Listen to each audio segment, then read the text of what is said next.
আয়কর, বাইকের উপরে আয়কর কি এর রে ভাই, আমার একটু বুঝতে দিন।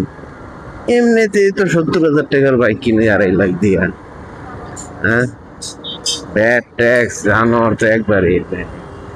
এরপরে আবার দেখা যায় কাগজ করা হচ্ছে, এটা করতে হয় ওটা করতে হয়, প্রত্যেক বছরে প্রতি 2 বছর পর পর প্রায় 4500 টাকার মতো 4400 টাকার মতো দেয় 165 বা 50 সিসির বাইক গুলো।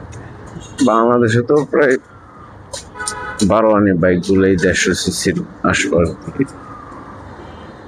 এই যে মনে করেন যে 5,000 টাকা বছরের পর দল, এইটা হই না। তবে আমি নিজেই বাইক বেচনে চিন্তা করে লাইছিলাম, অনেক কষ্টে নিজেরা থামাইছি। দেখি কোনো চিন্তা মানে সরকার কোনো সুদ দেখ নাই কিনা, মানে আল্লাহ সরকার একটু বুঝায় কিনা যে বাইকাররা তো আসলে বড় লোক না, বাইকাররা গরিব।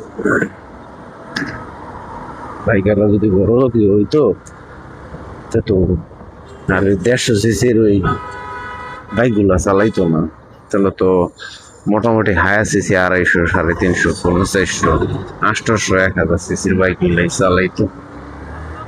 যাই হোক, দেখি কি হয়। যদি কর বাধ্যতাই হয় তাহলে ভাই খাস বাংলার কথা গাড়িটা বেচে এলামো। যদি কাস্টমার থাকে যোগাযোগ করবেন, বুঝলেন? গাড়ি বেচছে, গাড়ি বেচছে একটা অটো কিনুম। ওই অটো কিছুই লাগে না, বিশেষ করেন গতকালকে ফ্লাইওভার দিয়ে উঠতেছি, সুন্দর অটোওয়ালা ফ্লাইওভার দিয়ে উঠতেছে ভাই, কিরে আজও ভ্যাকসিন। অটো দিয়ে এয়ারপোর্টে যাওয়া হবে, অটো তো মোটামুটি খুব মানে অটোর উপরে সহানুভূতি, অটো খুব ভালো জিনিস। তো অটোই কিনুন ভাই, বাইক বিক্রি করে দেবো। যদি কোনো ভালো গ্রাহক থাকেন যোগাযোগ করেন। তো জানা মতো বাইকের কাস্টমার পাওয়াটা ওটা বলবো।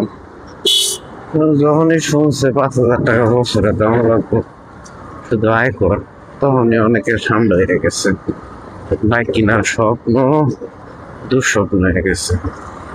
তো যাই হোক ভাই, বাইক এখন মধ্যবিত্ত আয়ত্তায় নাই, বাইক এখন উচ্চবিত্ত আয়ত্তায়। আমরা ভাই বাইক আর চালানোর চিন্তা ভাবনা ছাড়িয়ে দিতে হইব যদি এভাবে থাকে। আর যদি আল্লাহ সরকারের দিকে একটু তাকায় আমাদের দিকে, তাহলে হয়তো একটু ডিসিশন